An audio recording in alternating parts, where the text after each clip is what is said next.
the core connection. I'm Mira Rubin here with you on Enlightened World Network. And today's topic is what if we get it right? That it's the title of a book that I'm reading, and it offers the possibility that we could actually implement our knowledge and technologies to reverse the climate crisis and to help to heal the planet.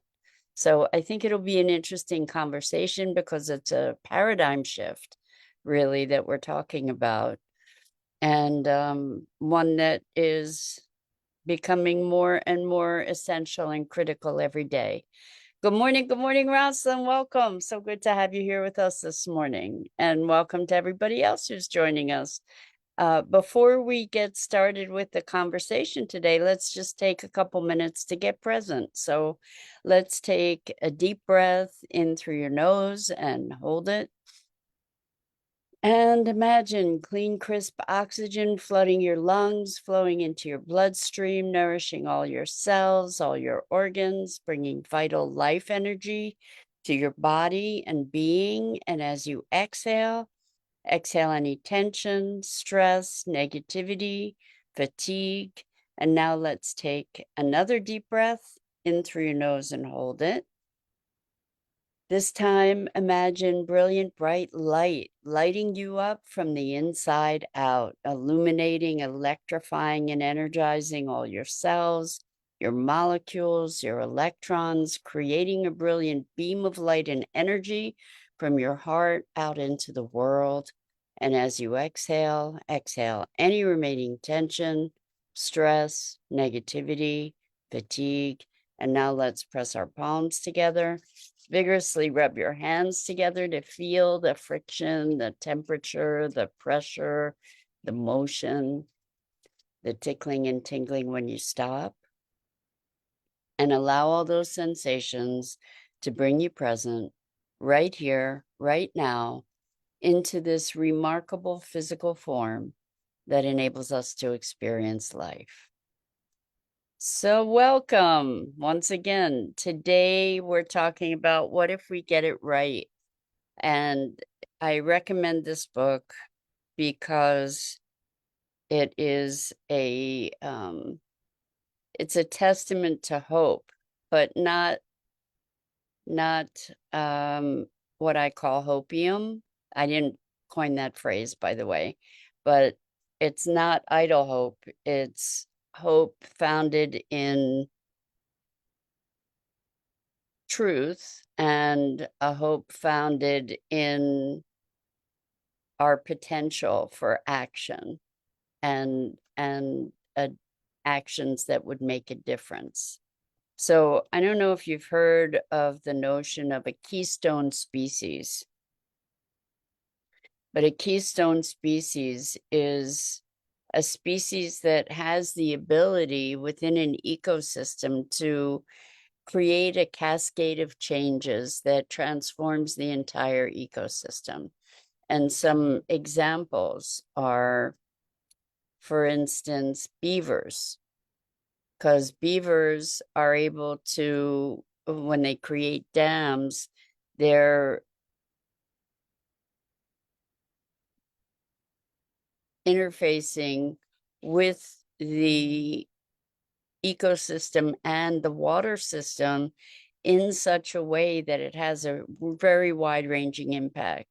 So their dams create little ecosystems for other critters and fish. And what happens is that the water doesn't create, it slows down the water, so it slows down flooding. So it enables the water to seep into the earth more effectively, which nourishes all kinds of plants. And there's a, as you can imagine, there's a cascading effect that's very, very powerful. So one of the interventions, a really powerful intervention that we can do as human beings, is to reintroduce beavers into the ecosystem. And that's being done in a number of areas with great success and impact. So that's super powerful. What we're talking about is working in alignment with nature. Another example of a keystone species is wolves. And there have been many crusades to eradicate wolves. And the consequences of eradicating wolves is destruction of entire ecosystems. So there's a wonderful film called it's a short film. I think it's called How Wolves Change Rivers. They reintroduced wolves to Yellowstone Park, and the wolves culled a bunch of the elk that were eating all the willow trees and other trees that were by the edge of the river. And these trees, the roots of these trees were holding the riverbeds in place, intact. So as the elk were grazing on these trees, the river edges were eroding, and um, it affected anything that was dependent upon the river, and it also reduced the diversity of plants, which reduced the diversity of species that rely on those plants. And the wolves apparently coming back also reduced the coyote population by about 50%. And the coyotes had been predators for a number of other species. Anyway, the result was birds came back, other animals came back, the landscape revitalized, the riverbeds became more stable. And so the course of the river actually ended up changing, all because of the cascade from reintroducing wolves to the wild. So recently on Sustainability Now, the podcast that I co-founded, we interviewed a man named Neil Spackman, and he had done a project in Al-Baida, Saudi Arabia, I guess, is near Mecca. And they had, it was a beta project where they took 90 or 100 acres, and this was rubble. There was nothing but, it was just desert and dirt and boulders. Then that was it.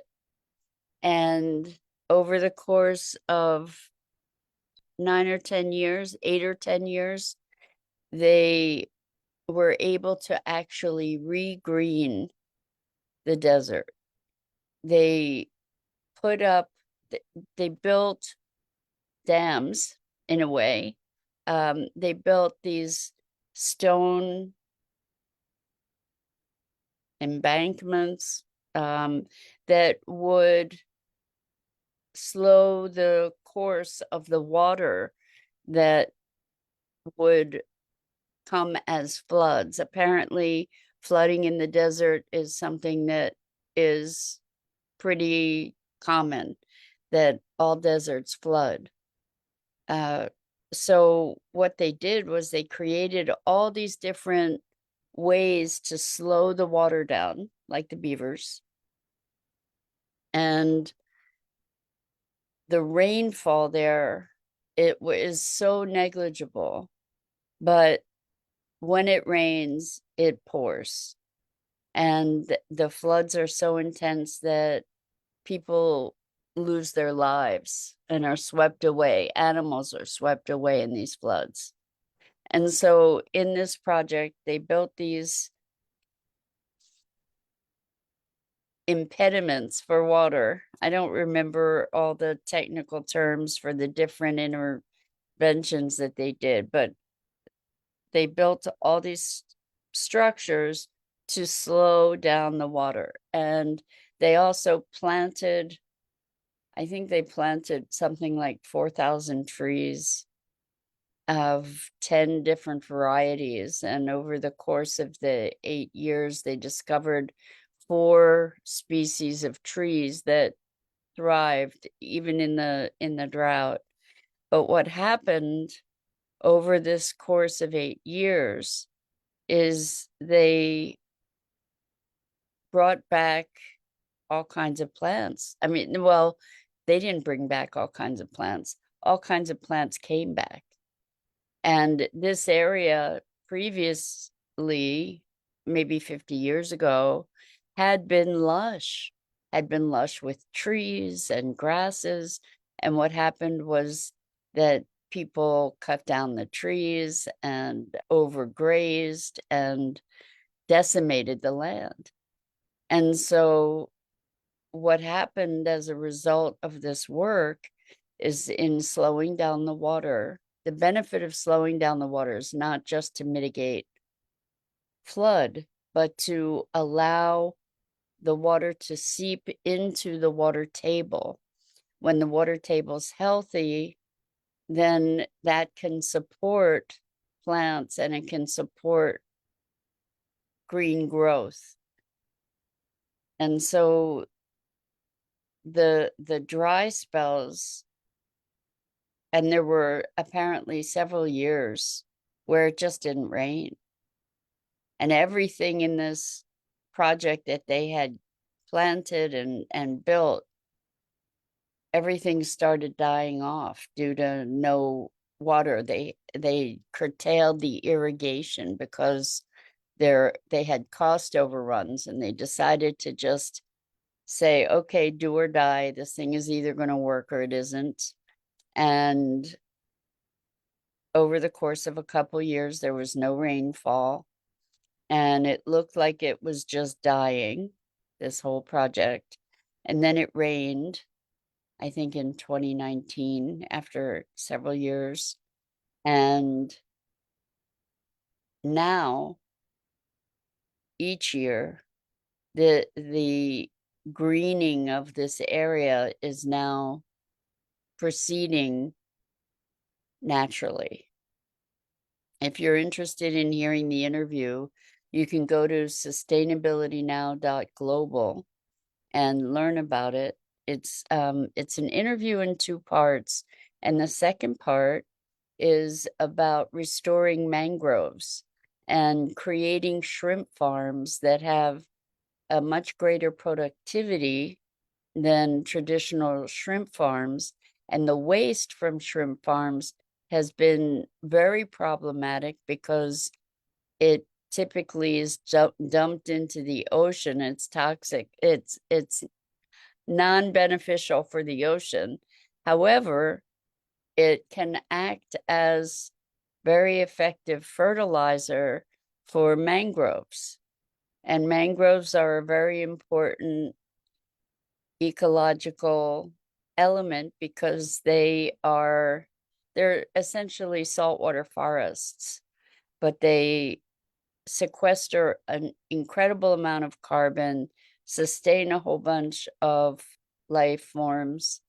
And what Neil was doing was creating this circular economy that created a food supply and took the waste, reduced the footprint of that food supply in physical dimensions, and or optimized it, and then took the waste from that and used it to create a very effective and important ecological benefit. They talk about ecological services, which is really interesting, kind of twisty way to talk about valuing nature.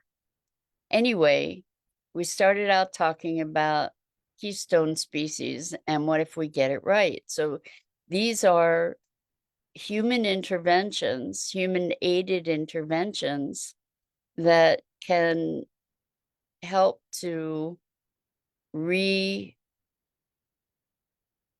enliven the planet and our ecosystems. Another person named Zach Weiss is doing marvelous things, teaching people the kinds of things that Neil was implementing in the desert to heal the water cycle. In other words, to allow what happens when the water cycle is healed, when the earth is able to absorb water, when the water tables are healthy, is that more plants grow. When more plants grow, there's more moisture that goes into the air and into the earth. There's this cycle, this water cycle that actually changes temperature. And it makes for more temperate weather so that you don't have the dramatic deluges and droughts. It mitigates a lot of the weather extremes. So Zach Weiss has an organization called Water Stories, and they have trained, I think that they've exposed their work to probably millions of people, but I think they've trained thousands of people around the world by now in how to do this work. Good morning, Shosha. So good to have you joining us. Welcome. So back to this notion of keystone species, we have been conditioned in so many ways to believe that we're a scourge on the planet. And it's not to say that we haven't been, we have been. However, what we are also aware of is that we have the capability and the knowledge and the information to be acting as a positive keystone species, as a species on the planet that has the ability to transform and support and engage with each other, with nature, with the planet in such a way that we can help her to heal, and that we have this knowledge available to us to actually get it right. And the question is, what do we need to create the shift of consciousness and will that will allow us to make the changes that are required? So this book is it's not a short book. I think I have it here. You see, here it is. But it's excerpts. So far, I'm listening to it, and I recommend listening to it because it seems it seems like podcast interviews with a lot of different people who have all kinds of solutions on what can be done. So it's a really good listen on Audible, and you might find it on other platforms. But I recommend it because it offers us a different vantage point, and it starts creating a new narrative. And we talk all the time about how important our narrative is in shaping who we are and in shaping what reality is. And there are things that we can do. One of the things I don't know if you're familiar with the concept of ikigai. Ikigai is sort of the marriage of passion, talent, and livelihood, and the intersection of what you love, what you're skilled at, and how you can make a living. And she incorporates a version of Ikigai in talking about how we can all get engaged in climate action. The more of us that are engaged and creating this new narrative of possibility, not that is actually grounded in fact, rather than allowing ourselves to fall into the resignation and hopelessness of the apocalyptic futures that we've been conditioned to in our media and our movies, but to create a new paradigm, a new context, a new lens of possibility. It can give us, not only give us hope, but can move us in that direction. So knowing, I mean, this is one of the reasons, or the reason, that I started Sustainability Now, was because I was looking at the world and saying, it just broke my heart to see us going down this path, and I needed to find some kind of hope. And the author of this book has the same motivation. Her name is Ayanna Elizabeth Johnson. And again, this is the book, What If We Get It Right? And it takes courage to think about that, because it means that we need to get called to action. And we don't know for sure. It's not a certainty that we're going to do it, that we're going to make it. But she, in this book, makes no bones about the dire circumstances that we're facing. And we don't really hear a lot about that. We do hear about the fires, and we do hear about the floods, but we don't hear about the fact that there's action that we can take and that needs to be taken. We just see that things are getting worse, but they're not getting worse on all fronts. There are people that are regreening deserts. There are people who are healing the water cycle. There are people who are developing alternatives to plastics as we know them. Shosha says, thank you for the recommendation. We'll check it out. You're welcome, Shosha. I recommend listening to it, because it's not only the author, but the people that she's interviewing, or at least as far as I've listened so far.